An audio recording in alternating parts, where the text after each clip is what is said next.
বন্ধুরা, আজকে আমি একটি নতুন গল্প নিয়ে তোমাদের মাঝে উপস্থিত হয়েছি। এটি একটি সত্যি এবং বাস্তব জীবনের ঘটনা। শেষ পর্যন্ত শোনার জন্য আমার অনুরোধ রইল। এটি শুনলে তোমাদের মন গলে যাবে। দেরি না করে চলো শুরু করা যাক। গভীর রাতে হঠাৎ আমি অনুভব করলাম কেউ আমার দরজায় জোরে জোরে আঘাত করছে।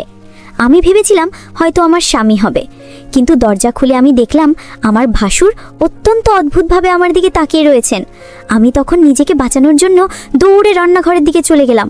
তখন আমার ভাসুরও আমার পিছু পিছু দৌড়ে এসে আমাকে ধরে ফেললেন। তিনি আমাকে মাটিতে জোরে ধাক্কা দিয়ে ফেলে দিলেন। আমার সাথে তিনি যা করলেন তা শুনলে বন্ধুরা তোমাদের মাথা গরম হয়ে যাবে। বন্ধুরা, গল্পটি অনেক অনেক ইন্টারেস্টিং। আমি আশা করি গল্পটি শুনে তোমরা অনেক মজা পাবে। তবে গল্পটি শোনার পূর্বে বন্ধুরা, তোমাদের নিকট আমার একটি ছোট্ট অনুরোধ আছে। তোমরা দয়া করে আমার চ্যানেলটি সাবস্ক্রাইব করে আমাকে সাপোর্ট করবে। বন্ধুরা, আমার নাম অনন্যা। আমার বিয়ে হয়েছে 3 বছর আগে। বিয়ের 3 বছর পর হঠাৎ করে আমার ভাসুর আমার দিকে খারাপ নজরে তাকাতে শুরু করলেন। আমার স্বামীর সামনে আমার ভাসুর আমার সঙ্গে খারাপ কিছু করতে চাইতেন, কিন্তু আমার স্বামী আমার ভাসুরকে কিছু বলতো না। আমার স্বামী এতটা দুর্বল চরিত্রের পুরুষ ছিল যে সে নিজেই আমাকে তার দাদার হাতে সুপে দিতে চেয়েছিল। আসলে আমার স্বামী এবং আমার ভাসুর যখন তারা দুজনে স্বেচ্ছায় একে অপরের সঙ্গে নোংরা সম্পর্কে জড়িয়ে গিয়েছিল, তখন আমরা কেউই সে কথা জানতাম না। একদিন যখন আমার ভাসুর ঘরে ছিল না, তখন আমার স্বামীও যেটা নিয়ে একে অপরের সঙ্গে খারাপ সম্পর্ক ছিল, এবং আমার ভাসুর নিজের চোখে নাকি তাদের দুজনকে একসঙ্গে দেখেছিল। তখন আমার ভাসুর আমার স্বামীকে অনেক মেরেছিল। আসলে আমার ভাসুর এবং আমরা আলাদা বাড়িতে থাকতাম। আমরা একটি ছোট গ্রামে থাকতাম, এবং আমি যে গ্রামে থাকতাম তার পাশের গ্রামে অরুণ নামের একটি ছেলের সঙ্গে আমার বিয়ে হয়েছিল। অরুণ ছিল পরিবারের ছোট ছেলে, এবং আমার ভাসুরের নাম ছিল বিক্রম। বিয়ের 2 বছর পরে আমি একটি কন্যা সন্তানের জন্ম দিয়েছিলাম, কিন্তু আমার ভাসুর এবং আমার ভাসুরের স্ত্রীর কোনো বাচ্চা হয়নি। তার নিয়ে আমাদের অনেক আগে বিয়ে হয়েছিল, তারপরেও তাদের কোনো সন্তান হয়নি। কিন্তু আমার শাশুড়ি এই ব্যাপারে কোনোদিন আমার ভাসুর এবং আমার ভাসুরের স্ত্রী নিয়ে কিছু বলেননি, কারণ আমার শাশুড়ি খুবই ভালো মনের মানুষ ছিলেন। তিনি আমাকে এবং আমার স্বামীকে অনেক ভালোবাসতেন। কিন্তু আমার শাশুড়ি আমাদের সঙ্গেই পুরাতন বাড়িতেই থাকতেন। আমার ভাসুর যেটা যার বাড়িতে থাকতো, সেই বাড়িটা আমাদের এই পুরাতন বাড়ি থেকে কিছুটা দূরে ছিল। সেই দিন দুপুরবেলা আমার ভাসুর হঠাৎ করে আমার স্বামীকে নিয়ে নিজের বাড়ি থেকে বের করে টানতে টানতে আমাদের এই পুরাতন বাড়িতে নিয়ে আসে। তার আগে আমি জানি না কেন আমার স্বামী বাইরে থেকে অনেক দ্রুত দৌড়ে এসে বাড়ির ভিতরে ঢুকে রুমে এসে দরজা লাগিয়ে হাঁপাতে লাগলো, এবং আমাকে বলল আমাদের বাড়িতে কেউ এলে দরজা খুলবে না। আমি বললাম ঠিক আছে। ঠিক ওই সময় আমাদের দরজায় এত জোরে ধাক্কা দিতে লাগলো যে আমার স্বামীর বারণ করা সত্ত্বেও আমাকে বাধ্য হয়ে বাড়ির দরজা খুলতে হয়েছিল। আমি যখন বাড়ির দরজা খুললাম, তখন আমার ভাসুর ধাক্কা মেরে আমার স্বামীকে ঘরের ভিতরে ফেলে দিল। আমি তখন রেগে আমার ভাসুরকে বললাম, দাদা আপনি এটা কেমন ব্যবহার করছেন? দিদিকে এইভাবে ধাক্কা দিচ্ছেন কেন? ওই সময় আমার ভাসুরের চোখে অনেক বেশি রাগ ছিল।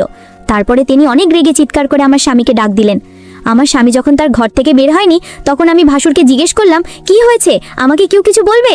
আমার ভাসুর তখন রেগে আমাদের রুমের দরজা ভেঙে দিয়ে আমার স্বামীর কলার ধরে ঘর থেকে বের করে তাকে জোরে ধাক্কা দিয়ে বলল, তোমার স্বামী আর আমার বউ এরা দুজন মিলে আমাকে ঠকিয়েছে। একে তো আমার ভাই বলতে ঘেন্না হচ্ছে, একে তো আমি আজ প্রাণে মেরে ফেলবো। আজ আমি একা ছাড়বো না। সাহস কি করে হলো আমার বউয়ের সঙ্গে বাজে সম্পর্ক করার? সব কিছু শোনার পরে তো আমি মাথায় হাত দিয়ে বসে পড়েছিলাম, কারণ স্বপ্নেও ভাবতে পারিনি আমার স্বামী এরকম কিছু একটা নোংরা কাজ করবে, তাও আবার তার নিজের বউটির সঙ্গে। তারপর আমার স্বামী নিজের ভুল বুঝতে পেরে আমার ভাসুরকে বলল, দাদা আমি ভুল করেছি, আমাকে ক্ষমা করে দাও। আমার ভাসুর তখন বলল, এটা ভুল নয়, অনেক বড় অপরাধ করেছিস, আর এটা শাস্তি তো পেতেই হবে। তাই আমি এক্ষুনি পঞ্চায়েতে যাব আর তোর ব্যাপারে সব কিছু সত্যি কথা বলে দেব। পঞ্চায়েতের নাম শুনে তো আমার স্বামী অনেক ভয় পেয়ে বলল, দাদা তোমার পায়ে ধরছি, তুমি আমাকে যা শাস্তি দিবে আমি মাথা পেতে গ্রহণ করে নেব, কিন্তু তুমি দয়া করে পঞ্চায়েতে যেও না। ওই সময় আমার স্বামী আমার ভাসুরের পা ধরে বলল, আমি ভুল করেছি, আমাকে ক্ষমা করে দাও। এই কথাটাকে আর বাড়াবাড়ি করো না, তাহলে আমাদের বাড়ির মান সম্মান কিছুই থাকবে না। আমার ভাসুর তখন আমার স্বামীর চুলের মুঠি ধরে বলল, মান সম্মান আর কিছু বাকি রয়েছে কি? সব কিছু তো শেষ করে দিলি। তুই যা করছিস, তোকে আমি আর কোনোদিন স্ত্রী রূপে গ্রহণ করব না। তুই যার সঙ্গে মুখ কালো করেছিস ওর সঙ্গে থাক। ওই সময় আমার শাশুড়ি ঘরে ঢুকে আমার ভাসুর এবং আমার স্বামীকে জিজ্ঞেস করলেন, কি হয়েছে তোরা এভাবে চিৎকার চেঁচামেচি ঝামেলা করছিস কেন? ওদিকে আমার শাশুড়ি আমাকে মাথায় হাত দিয়ে কাঁদতে দেখে আমার কাছে এসে জিজ্ঞেস করলেন, বৌমা তুমি এভাবে মাথায় হাত দিয়ে কাঁদছো কেন? কেউ তোমাকে কিছু বলেছে? এই বাড়িতে কি চলছে? আমার ভাসুর তখন রেগে আমার মাকে বলল, তোমার ছোট ছেলে আর তোমার বড় বৌমা দুজন মিলে আমাদের ঠকিয়েছে। আমি নিজের চোখে দুজনকে একসঙ্গে সবকিছু করতে দেখেছি। আমার শাশুড়ি তখন আমার স্বামীর কাছে এসে বললেন, ছি ছি ছি, তুমি এরকম করবে? আমি তো কোনোদিন ভাবতেও পারিনি আজ তোমার জন্য আমার বাড়িতে এত বড় অশান্তি আর ঝামেলা সৃষ্টি হয়েছে। তারপর আমার স্বামী ভাসুরের পা ধরে বলল, দাদা তুমি যা বলবে আমি তাই করব, কিন্তু দয়া করে পঞ্চায়েতে যেও না। আমার ভাসুর তখন বলল, তুই যেমন আমার মান সম্মান নষ্ট করছিস, ঠিক অন্যরকম আমিও তোর মান সম্মান নষ্ট করে দেব। যতক্ষণ না আমি নিজের বদলা নেব ততক্ষণ আমি তোকে ছাড়বো না। আর আমার বদলা তখনই পুরা হবে যখন আমি তোর বউয়ের সঙ্গে বাজে সম্পর্ক করতে পারবো, তবে তুমি বুঝতে পারবে কতটা কষ্ট হয়। ভাসুরের মুখ থেকে এরকম নোংরা কথা শুনে আমি রেগে গিয়ে বললাম, আপনার কি মাথা খারাপ হয়ে গেছে নাকি? এটা কোনো সমস্যার সমাধান নয়, আপনি আরো বেশি সমস্যা তৈরি করছেন। আর আপনি আমার ভাসুর হয়ে এত অশ্লীল কথা কিভাবে বলতে পারলেন? আমার স্বামী তখন আমার কাছে এসে বলল, দাদা যেটা বলছে তোমাকে সেটা করতে হবে, নইলে দাদা যদি পঞ্চায়েতের কাছে চলে যায় তাহলে আমাদের কি দুর্গতি হবে সেটা তুমি খুব ভালোভাবে জানো। ওই সময় আমার শাশুড়ি বললেন, ছি ছি ছি, আমার ছেলে তোদের মতো ছেলে হওয়ার থেকে আমি বন্ধাই ভালো ছিল। ভালোই হয়েছে যে তোদের বাবা এই পৃথিবীতে নেই, না হলে তোদের এই কুকর্ম দেখে তার জান কেঁপে যেত।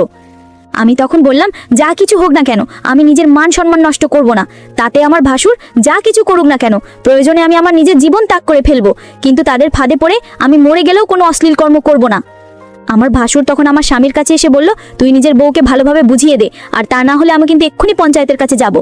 আমার স্বামী তখন বলল, তোমাকে আমার দাদার কথা মানতেই হবে। আমি তখন রেগে আমার স্বামীর গালে একটা থাপ্পড় মেরে বললাম, পাপ করেছো তুমি আর শাস্তি পাবো আমি? এমন ধরনের বিধান? আমি মরে গেলেও এই কাজ করব না।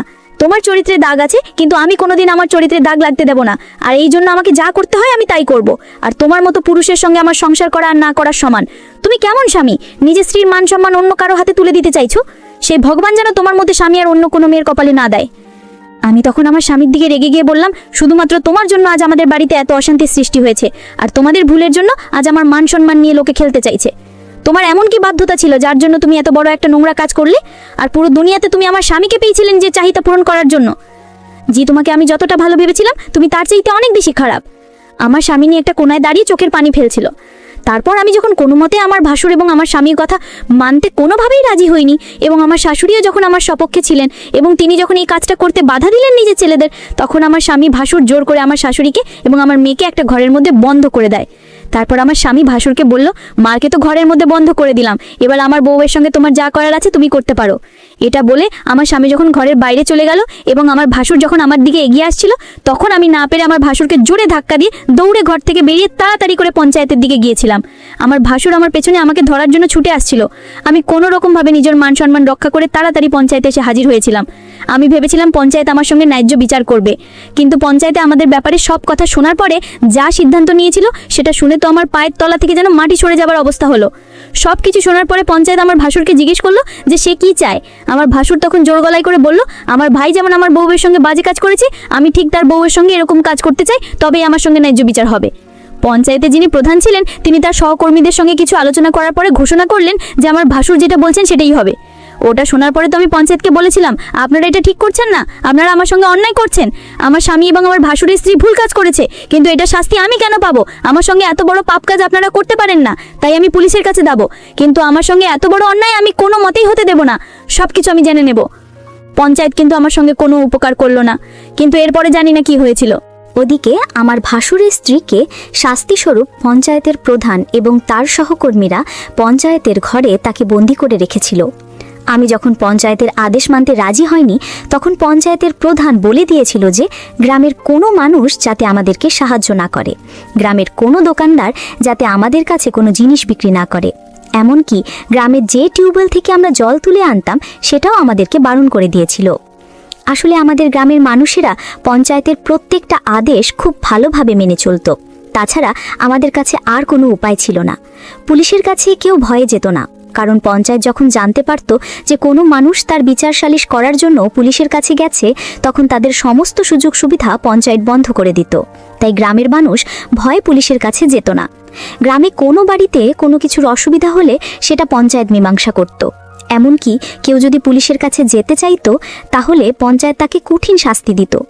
পঞ্চায়েতে যা কিছু মীমাংসা হয়েছিল সব কিছু শোনার পরেও আমার স্বামী কাপুরুষের মতো চুপচাপ দাঁড়িয়েছিল। আমার তো এটা ভেবে আশ্চর্য লাগছিল, একটা মানুষের সঙ্গে এত বছর সংসার করার পরেও সে কিভাবে নিজের বউকে ধোঁকা দিতে পারে। শুধু তাই নয়, নিজের কুকর্ম করার পরে তার সমস্ত কুকর্মের ফল আমার ঘাড়ে চাপিয়ে দিতে পারে। সে যদি ভুল করার পরে নিজের ভুল স্বীকার করে শাস্তি ভোগ করে নিত, তাও আমি তাকে ক্ষমা করে দিতাম। কিন্তু আমার স্বামী এতটা স্বার্থপর নিজ যে নিজেকে কঠোর শাস্তির হাত থেকে বাঁচানোর জন্য আমাকে বলি দিতে চেয়েছিল। ওদিকে আমি মনের মধ্যে জেদ করে নিয়েছিলাম যে যাই হয়ে যাক না কেন আমি নিজের ভাসুরের কাছে নিজেকে সঁপে দিতে পারবো না। আর অন্যদিকে আমার ভাসুর আমার স্বামীর সঙ্গে বদলা নেওয়ার চক্করে আমাকে নষ্ট করার জন্য উঠে পড়ে লেগেছিল। আর পঞ্চায়েতের নির্দেশ অনুযায়ী গ্রামের কেউ আমাদের সাহায্য করতে রাজি হয়নি। গত 2 দিন থেকে আমি, আমার শাশুড়ি ও আমার মেয়ে আমরা না খেয়ে দিন কাটাচ্ছিলাম। আমাদের বাড়ির সমস্ত খাবার শেষ হয়ে গিয়েছিল। আমার শাশুড়ি যখন গ্রামের দোকানে গিয়েছিল চাল ডাল কেনার জন্য, তখন কেউ আমাদের খাবার দেয়নি, কারণ গ্রামের পঞ্চায়েত বলেছিল আমাদের যদি কেউ সাহায্য করে তাহলে আমাদের মতো তাদেরও অসহায় করে ছেড়ে দেবে। ওই ভয়ে কেউ আমাদের সাহায্য করেনি। আমার 4 বছরের ছোট্ট মেয়েটা না খেয়ে দিন কাটিয়েছিল। ওদিকে আমার স্বামী শাশুড়ির ভয়ে আমাদের বাড়ি ফেরেনি। তারপর সেদিন সন্ধেবেলায় আমাদের বাড়ির দরজায় যখন কেউ ডাক দিচ্ছিল, তখন দরজা খুলে দেখলাম আমার স্বামী বাইরে দাঁড়িয়ে আছে। তাকে দেখে তো আমার পুরো শরীর রাগে জ্বলছিল। সে তখন আমাকে ধরে বলল, দয়া করে তুমি পঞ্চায়েতের কথা মেনে নাও এবং আমার দাদার সঙ্গে এই কাজটি করে নাও। মাত্র 1 দিনের তো ব্যাপার, প্লিজ তুমি আমার প্রতি দয়া করো না, আর তাহলে আমি মরে যাব। যদি তুমি এই কাজটি করো তাহলে আমাদের সবকিছু ঠিক হয়ে যাবে, আবার সবকিছু আগের মতোই হয়ে যাবে। না হলে আমাদের না খেয়ে মরতে হবে, আবার মেয়েটারও কষ্ট হবে। আমি তখন স্বামীর কাছ থেকে নিজেকে ছাড়িয়ে নিয়ে বললাম, ঘোষামত আর আমাকে ছোঁয়ার চেষ্টা করবে না। আজ তোমার পাপের ভাগী আমরা সবাই হয়ে গেছি, আর তোমার জন্যে আমার মেয়েটা কষ্ট পাচ্ছে। ছি, ঘৃণা হচ্ছে আমার তোমাকে দেখে। আমার স্বামী তখন আমার দিকে আঙুল দেখিয়ে বলল, সব দোষ তোমার। তুমি যদি দাদার পরামর্শ মেনে নিতে তাহলে আজ এত খারাপ দিন আমাদের দেখতে হতো না। আমি তখন স্বামীকে বললাম, তুমি কি ধরনের স্বামী যে কোনো রকম দ্বিধাবোধ ছাড়াই নিজের স্ত্রীকে নিজের দাদার কাছে বিক্রি করে দিতে চাইছে? প্রত্যেকটা স্বামীর কর্তব্য হচ্ছে তার স্ত্রীর মান সম্মান রক্ষা করা, কিন্তু তুমি এতটা নির্দয়, নিষ্ঠুর ও নিচে নিজের মান সম্মান নিজের হাতে নষ্ট করার জন্য উঠে পড়ে লেগেছো। আমি তোমাকে কোনোদিন ক্ষমা করতে পারবো না। তুমি আমার চোখের সামনে থেকে দূর হয়ে যাও, নইলে আমি ধাক্কা মেরে তোমাকে বাড়ি থেকে বের করে দেবো। ওই সময় আমার শাশুড়ি ঘর থেকে বেরিয়ে এসে তার ছেলেকে দেখে অনেক রেগে গিয়ে ভিতর থেকে একটা লাঠি এনে বললেন, বেরিয়ে যা এখান থেকে, না হলে এই লাঠি দিয়ে তোর পিঠের ছাল আমি তুলে নেব। বেরিয়ে যা আমার চোখের সামনে থেকে, আমি তোর মুখ দেখতে চাই না। ওই কথাটা বলে আমার শাশুড়ি আমার স্বামীকে ঘর থেকে বের করে দিয়ে ভেতর থেকে দরজা লক করে আমাকে ধরে কাঁদতে শুরু করলেন। আমার শাশুড়ি মা আমার মাথায় হাত বুলিয়ে বললেন, আমি যতদিন বেঁচে আছি তোমার সঙ্গে অন্যায় হতে দেব না। আমি তোমার নিজের মা না হতে পারি, কিন্তু আমি তোমার শাশুড়ি মা। তোমার জায়গায় যদি আমার মেয়ে হতো তাহলে আমি তাকে এভাবে রক্ষা করতাম। আমি তোমার নিজের মেয়ে না হলেও তুমি তো অন্য কারোর মেয়ে, তাই তুমি একদম চিন্তা করো না। এই বলে আমার শাশুড়ি নিজের হাত থেকে লাঠিটা ফেলে দিয়ে ঘরের ভেতরে চলে গেলেন। আমি তো কিছুই বুঝতে পারছিলাম না যে এবার আমি কি করব। একবারের জন্য আমি ভেবেছিলাম আমার বাবা মায়ের কাছে আমি চলে যাব, কিন্তু আমার বাবা মা তো নিজেরাই খুব অসহায় ছিলেন, তাদের বয়স হয়েছিল। আমার বাবা মাও বৃদ্ধ হওয়ার কারণে কাজ করতে পারতেন না, এবং আমার দাদা তাদের থাকা খাওয়ার দায়িত্ব নিয়েছিল। ওই অবস্থায় আমি যদি বাবা মায়ের বাড়ি চলে যেতাম তাহলে হয়তো তাদের ওপরেই বোঝা হয়ে যেতাম। এই ভেবে আমি বাবা মায়ের কাছে যেতে পারিনি। সেদিন রাতের বেলা আমাদের বাড়িতে খাবার ছিল না। যে 2টো মুড়ি রাখা ছিল সেই 2টো মুড়ি জলে ভিজিয়ে আমার মেয়েকে খাইয়ে ঘুম পাড়িয়ে দিয়েছিলাম। এদিকে আমার শাশুড়িও আমি সেদিন রাতে না খেয়েছিলাম। তারপর অর্ধেক রাতে মনে হলো আমাদের দরজায় কেউ জোর করে ধাক্কা দিচ্ছে। তখন মনে হয়েছিল হয়তো আমার স্বামী আবার বাড়ি ফিরে এসেছে। দরজায় শব্দ পেয়ে আমার মেয়ে ও শাশুড়ি উঠে যাবে এই কথা ভেবে আমি তাড়াতাড়ি ঘরের দরজা খুলতেই তাকে দেখে ভয় আমার শরীর কেঁপে উঠল, কারণ দরজা খুলতেই দেখলাম আমার ভাসুর দাঁড়িয়ে আছে এবং সে আমাকে দেখে বলল, দেখো তুমি আমার ভাইয়ের বউ, এটা আমি খুব ভালোভাবে জানি, কিন্তু আমার মান সম্মান এবং আমার জীবন নষ্ট করেছে তোমার স্বামী, সেটার বদলা আমি নেবই। তাই তোমাকে আমার সাথে রাত কাটাতেই হবে, নইলে না খেতে পেয়ে আমাদের সবার অবস্থা নাজেহাল হবে, আর তোমার মেয়ে না খেয়ে মারা যাবে। তাই তুমি যদি তোমার মেয়েকে একটু ভালোবাসো তাহলে আমার সাথে রাত কাটানোর জন্য রাজি হয়ে যাও, না হলে আমি তোমার সাথে জোর জবরদস্তি করে সম্পর্ক করতে বাধ্য হয়ে যাব। তারপর আমি ভাসুরকে বললাম, আমার মেয়ের চিন্তা আপনাকে করতে হবে না, আমার মেয়ের জন্য এখন আমি বেঁচে আছি, নইলে কবেই মরে যেতাম। ভাসুরের কথা শুনে আমি তাড়াতাড়ি রান্নাঘরের দিকে যাচ্ছিলাম, তখন তিনিও ছুটে ছুটে আমার পেছনে এলেন।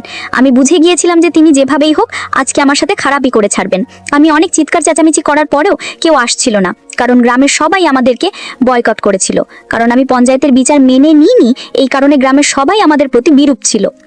তারপর আমি ভাবলাম যে যেহেতু আজকে আমি আমার ভাসুরের হাত থেকে কোনোভাবেই রক্ষা পাবো না, আর এদিকে আমার কারণে আমার মেয়ে, আমার শাশুড়ি সবাই না খেয়ে আছে, সব কিছু চিন্তা করে দেখলাম আমি যদি আমার ভাসুরের সাথে এরকম কাজ করি, তাতে যদি আমার স্বামীর কোনো আপত্তি না থাকে তাহলে আমি আর কি করব। নিজের ইজ্জত বাঁচানোর জন্য অনেক সংগ্রাম করেছি, অনেক চেষ্টা করেছি, আর পারবো না। এখন যা করে ভগবানের ইচ্ছা। এই সব কিছু চিন্তা করে আমি আমার ভাসুরের সাথে বাজে কাজ করতে রাজি হয়ে গেলাম। আমার ভাসুর এতটা শক্তিশালী ও ক্ষমতাশালী ছিল যে মনে হচ্ছিল যেন আমার উপর একটি ঘূর্ণিঝড় বয়ে যাচ্ছিল। আমি আমার ভাসুরকে বললাম, দয়া করে আপনি একটু সহনশীল হন, আমার অনেক কষ্ট হচ্ছে। তারপরেও আমার ভাসুর আমার সাথে সারা রাত ইচ্ছে মতো এক অদ্ভুত কাজ করেছিল।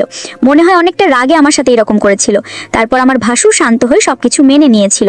তারপর আমাদের পরিবারে আবার আগের মতো শান্তি হয়ে উঠেছিল। পরিশেষে আমি তোমাদেরকে বলবো বন্ধুরা, কেউ মরে পাবে, আবার কেউ মরে ধরে পাবে। আমার অতীত একই অবস্থা হয়েছিল আমার স্বামীর পাপের কারণে। এর শাস্তি আমাকে ভোগ করতে হয়েছিল।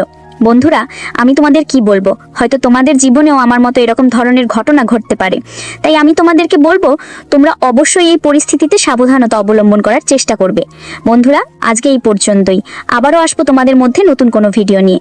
ভিডিওটি যদি তোমাদের ভালো লাগে তাহলে একটি লাইক দাও। প্রতিদিন আমি তোমাদেরকে একটা করে নতুন গল্প উপহার দেব। তাই তোমাদেরকে অনুরোধ করে বলছি, তোমরা যদি এই রকম ধরনের ইন্টারেস্টিং গল্প পেতে চাও তাহলে দয়া করে আমার চ্যানেলটি সাবস্ক্রাইব করো। পরিশেষে তোমাদের সকলের সুস্বাস্থ্য কামনা করি। ভিডিওটি দেখার জন্য তোমাদের সকলকে অসংখ্য ধন্যবাদ।